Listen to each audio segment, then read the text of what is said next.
Aujourd'hui, le témoignage que je vais vous raconter est très, très difficile. C'est un témoignage très émouvant.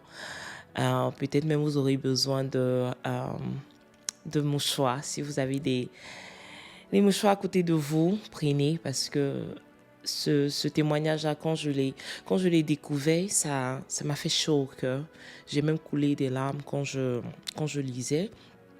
C'est vraiment émouvant. C'est vraiment émouvant. C'est le témoignage de cette animatrice qui, depuis des années, cherchait un enfant. Et elle est passée par des moments tellement difficiles. Elle a eu des fausses couches. Et elle est arrivée au point où elle avait décidé d'abandonner. Elle se disait, voilà, c'est plus la peine de tomber enceinte parce que, voilà, c'est toujours une perte à chaque fois. Mais je rends grâce à Dieu parce que si nous sommes là, que nous racontons ce témoignage aujourd'hui, c'est parce que le Seigneur a fait quelque chose de grand. Donc, sans plus tarder, prenez votre Bible, asseyez-vous et on se dit à tout de suite.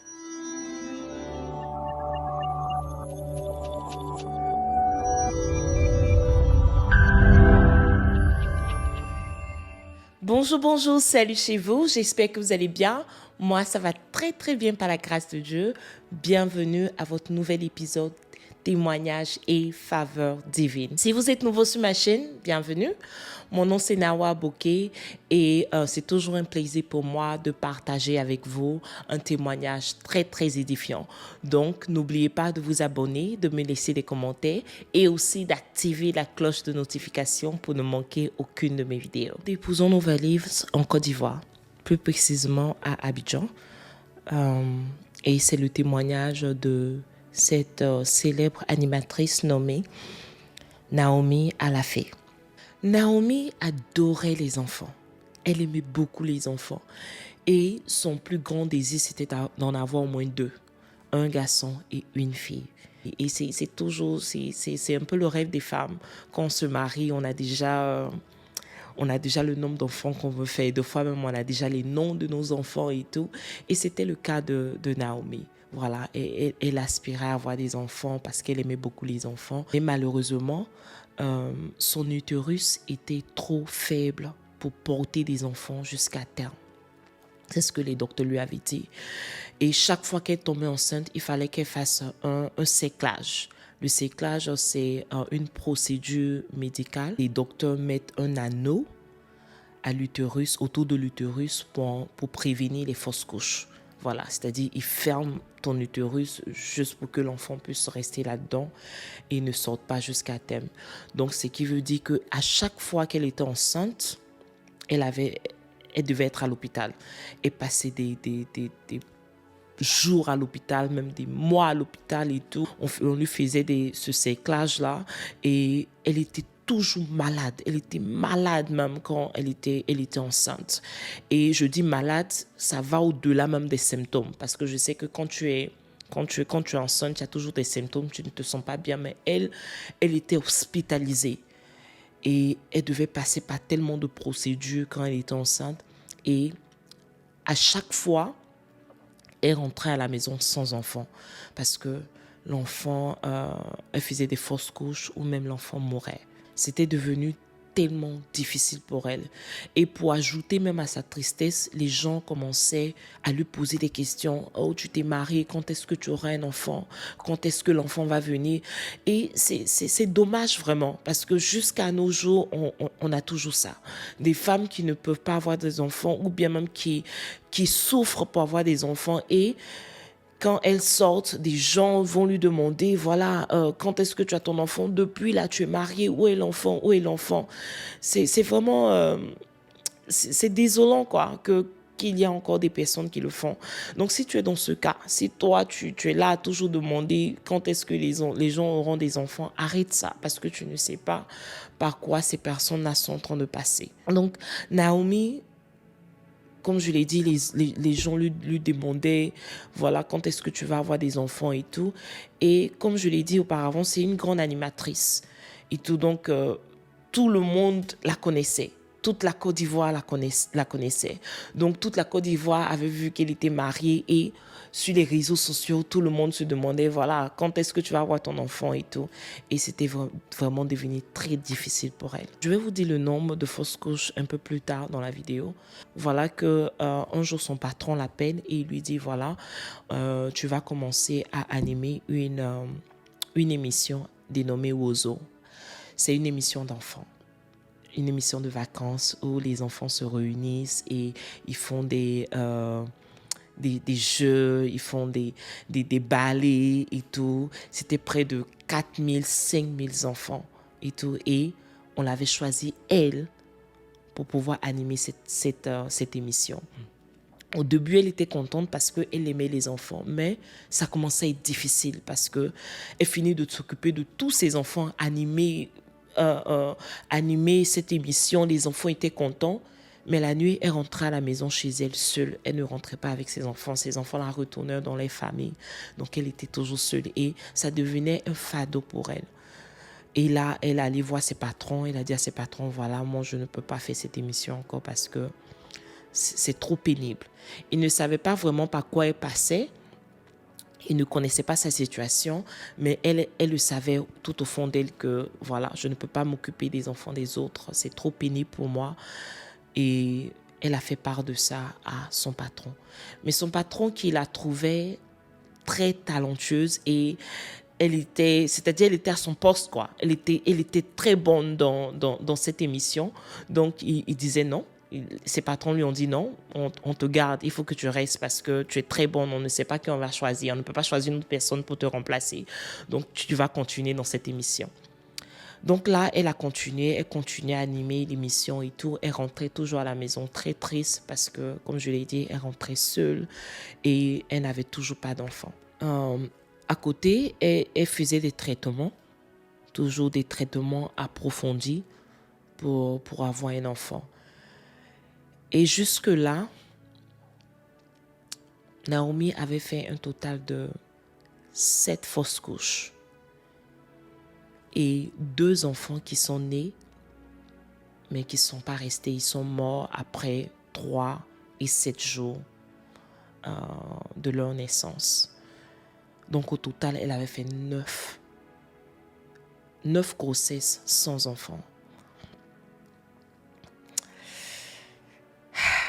Je ne sais pas, je vois tellement le courage de ces dames. Peut-être elle ne voit pas son courage, mais moi, en lisant, j'ai vu le courage de ces dames parce que arriver jusqu'à 9, il y a d'autres qui sont arrivés à 2, à 3, à 4 et ils ont dit non, c'est trop, je ne peux plus. Mais elle a persévéré, persisté jusqu'à 9 grossesses. 9 grossesses et elle rentrait à la maison sans enfant. Et ces 9 grossesses, ça c'était la même chose. Elle était hospitalisée, elle était malade, des séclages. Tu vois, quand tu es une femme et puis tu es enceinte, tu veux tirer des photos, tu veux montrer ton ventre et tout, tu veux être content. Tu vois, de nos jours, c'est ce qui se passe quand les femmes sont enceintes. Tu vois les fêtes, les baby showers et tout ça. Mais elle n'avait pas droit à ça parce que ses grossesses étaient à risque. Donc, dans cette douleur-là, les gens ont commencé à parler. Les gens ont commencé à dire que voilà, elle faisait des sacrifices. Elle sacrifiait ses enfants et tout pour avoir du succès. Parce qu'elle était très célèbre. On la connaissait de partout et tout. Donc les gens parlaient, les gens disaient vraiment des choses méchantes, des choses très méchantes. Et des gens qui ne savaient même pas ce... Ah, c'est tellement... ça me fait... Je suis tellement fâchée. Quand je regardais, quand je recherchais cette partie-là, tellement fâchée parce que vous ne savez pas par quoi les gens passent. Donc, elle ne savait... Oh, Jésus. Mais Dieu lui a fait grâce. Dieu lui a fait grâce de lui donner un mari très aimant, un mari qui la soutenait, qui lui disait que je t'aime malgré tout. Même si tu n'as pas d'enfants, tu ne me donnes pas des enfants, tu me donnes des enfants, je t'aime malgré tout, je suis toujours avec toi. Et chaque fois, il lui rappelait ça. Il lui rappelait qu'il est toujours là pour elle. Et il la soutient, il l'aime malgré cette situation. Et il savait que ce n'est pas de sa faute parce que voilà, c'est pas de sa faute. En 2014, vers la fin de son émission, elle commençait à avoir des symptômes. Elle commençait à ne pas bien se sentir et tout. Mais comme elle était tellement occupée à animer l'émission, elle était très occupée, donc elle ne voyait pas même les symptômes là, elle ne voyait pas la fatigue. C'est vers la fin qu'elle a commencé à vraiment sentir ça. Donc quand l'émission s'est terminée, puisque c'est une émission de vacances, donc il y a juste, c'est pour juste quelques semaines, quand cette émission s'est terminée, elle a décidé d'aller voir son gynéco pour voir un peu ce qui ne va pas. Donc, lui, là-bas, il lui fait des tests, des analyses et il lui dit que voilà, madame, vous êtes enceinte. Cette nouvelle n'était pas une bonne nouvelle pour Naomi, non. Elle a dit carrément au docteur, je vais avorter. Il faut me faire avorter. Je ne peux pas garder cet enfant. Parce que quand elle a entendu qu'elle était enceinte, elle a commencé à avoir peur. Elle s'est dit, ok, je vais être encore hospitalisée, je vais encore être malade et je vais rentrer à la maison encore sans enfant. Non, je ne veux pas. Il faut me faire avorter. Et le docteur lui dit, non, va, parle à ton mari et reviens-moi. Elle parle à son mari et son mari lui dit, on aura cet enfant. Essayons encore. Essayons encore. N'enlève pas cet enfant, je suis toujours avec toi. Vraiment, il lui donne ce confort, il la réconforte et tout. Et vraiment, je rends grâce à Dieu pour ces hommes-là qui soutiennent, ces hommes-là qui ne mettent pas la pression parce que c'est pas évident. Il y a des hommes qui partent, il y a des hommes qui se disent que voilà, moi je veux un enfant, tu n'arrives pas à me donner un enfant, moi je te laisse, je m'en vais. Mais elle, son mari était là, il lui disait non, il faut qu'on essaie encore. Et donc elle a décidé de garder l'enfant. Elle a recommencé à avoir toutes ces maladies. Elle était malade, elle était hospitalisée, son visage même était déformé. Elle était dans un état vraiment pas possible. Mais Dieu n'avait pas encore dit son dernier mot. Et c'est ce qu'elle a dit. Elle a dit, Dieu n'avait pas encore dit son dernier mot.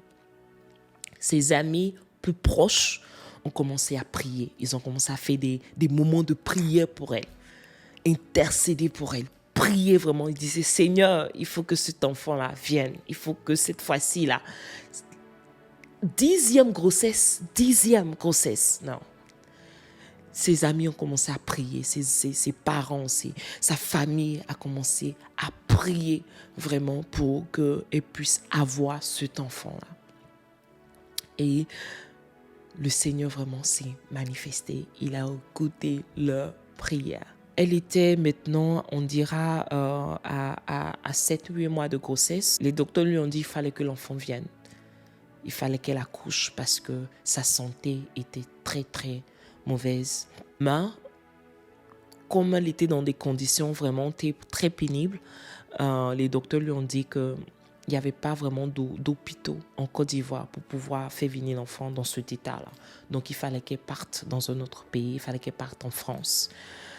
Et elle a fait plusieurs demandes de visa qui lui ont été refusées. À chaque fois, c'était refusé. Elle devait partir vraiment d'urgence et tout. Mais par la grâce de Dieu, après plusieurs refus, elle a été acceptée et elle est partie en France.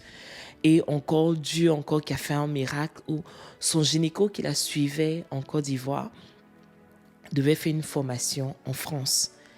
Donc, lui aussi, il a dû voyager pour aller en France. Donc, c'est lui qui la suivait encore en France. Elle n'a pas eu besoin de changer de docteur. Et là, il la suivait là-bas et voilà, il lui a dit que l'enfant doit venir prématuré puisqu'elle n'était pas vraiment à terme. Donc, elle était à l'hôpital, son état commençait à s'empirer. Et les docteurs lui ont dit, voilà, c'est le moment. Il faut qu'on enlève l'enfant. Donc, ils ont commencé à préparer la couveuse. La couveuse, c'est où on met l'enfant quand l'enfant vient prématuré pour qu'il puisse se développer encore bien, il puisse arriver à terme. Et après ça, il pourra rentrer avec les parents à la maison. Le docteur lui dit, voilà, il faut qu'on mette l'enfant dans la couveuse. Donc, ils sont en train de préparer la couveuse. Et la petite est venue. Elle a commencé à pleurer. Elle est venue. Elle n'a pas eu besoin de la couveuse. Elle était prématurée, mais elle était en très, très bonne santé. Donc, la couveuse qu'ils étaient en train de préparer pour elle, elle n'a pas eu besoin de ça. Et le Seigneur venait de faire vraiment un grand miracle. Un grand miracle. Mais Naomi avait peur. Elle avait peur.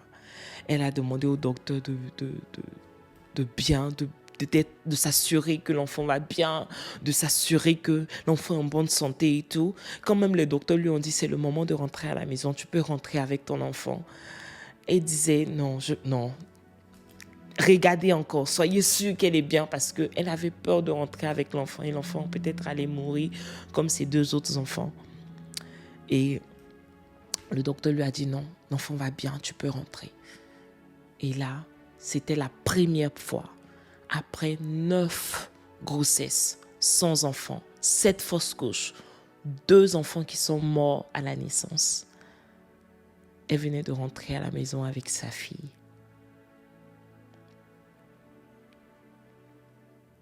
Ah, Jésus. Maria Noadia a la fait. Et aujourd'hui, cette fille est grande. Elle est très intelligente, comme sa mère le dit. Et c'est la joie de ses parents. C'est tellement courant de nos jours pour des femmes qui font des fausses couches, des femmes qui sont dans des mariages, qui aspirent aux enfants et qui n'arrivent pas à avoir des enfants, ou bien qu'elles ont ces enfants-là, les enfants ne restent pas, les enfants meurent à la naissance et tout. Je veux te dire, si tu es dans cette situation, sache que le Seigneur est avec toi. Il n'a pas encore dit son dernier mot. Le Seigneur n'a pas encore dit son dernier mot. Et de la même manière qu'il a permis à ce que Naomi puisse avoir son enfant après plusieurs fausses couches, c'est de cette même manière-là que toi aussi tu auras ton enfant. Donc continue d'espérer, continue d'avoir la foi, continue de prier. Et entoure-toi des personnes qui vont t'aider dans la prière, qui vont te soutenir moralement, par des personnes qui vont te poser des questions à chaque fois. Quand ton enfant arrive et tout, non, tu ne t'entoures pas de cette personne-là. Entoure-toi des personnes qui vont vraiment t'aider dans la prière et qui vont te comprendre. La Bible dit dans Job 19, le verset 25, « Mais je sais que mon Rédempteur est vivant, et il se lèvera le dernier sur la terre. Quand ma peau sera détruite, il se lèvera. » Je sais que mon Rédempteur est vivant et il se lèvera le dernier. Il se lèvera le dernier. Jésus est vivant et continue de persévérer. Parce qu'il n'a pas encore dit son dernier mot. Les docteurs peuvent dire, voilà, c'est impossible. Les docteurs peuvent te dire, voilà, c'est plus la peine d'essayer d'avoir des enfants. Peut-être c'est ce que le docteur t'a dit. Ou le docteur t'a dit, voilà, ton utérus est trop faible pour pouvoir porter un enfant. Mais je veux te dire aujourd'hui que le Seigneur n'a pas encore dit son dernier mot. Ces docteurs-là n'ont pas le dernier mot. Ils n'ont pas le dernier mot.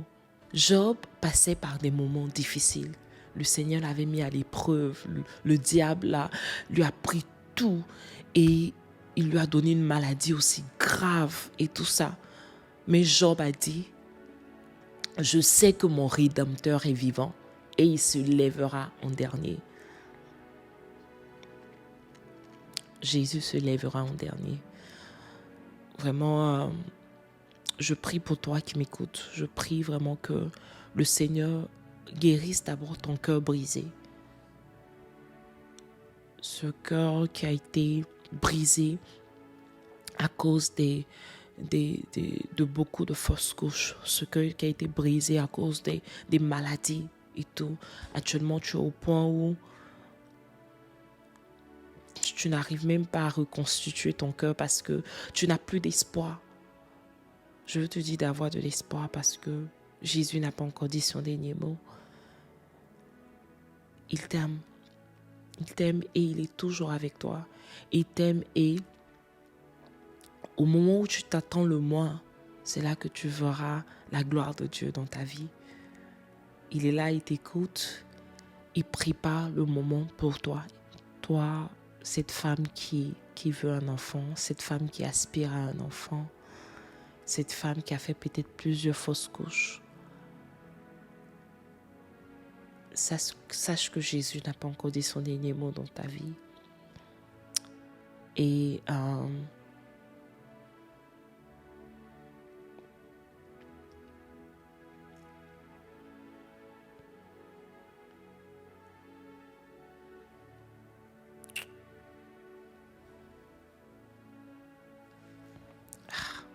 je veux prier avec toi aujourd'hui.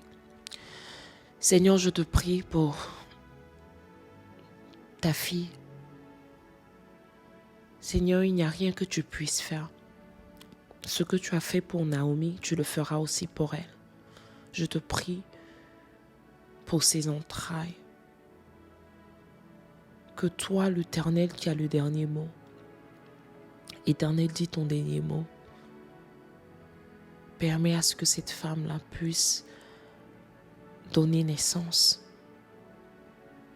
Seigneur, toutes les femmes de la Bible ont eu des enfants, sauf une, parce qu'elle avait péché contre toi. Mais tout le reste avait eu des enfants. Donc pourquoi pas cette femme? Manifeste-toi, Seigneur. Donne-lui le courage de pouvoir persévérer dans la prière. Donne-lui le courage de pouvoir attendre ce moment merveilleux que tu prépares pour elle. Merci, Seigneur, parce que tu le feras. Dans le nom puissant de Jésus. Amen. Et c'est tout pour aujourd'hui. Merci d'avoir suivi. N'oubliez pas de vous abonner, de me laisser un commentaire et aussi d'activer la cloche de notification pour ne manquer aucune de mes vidéos. Sur ce, je vous aime, mais sachez que le Seigneur vous aime encore plus. Au revoir.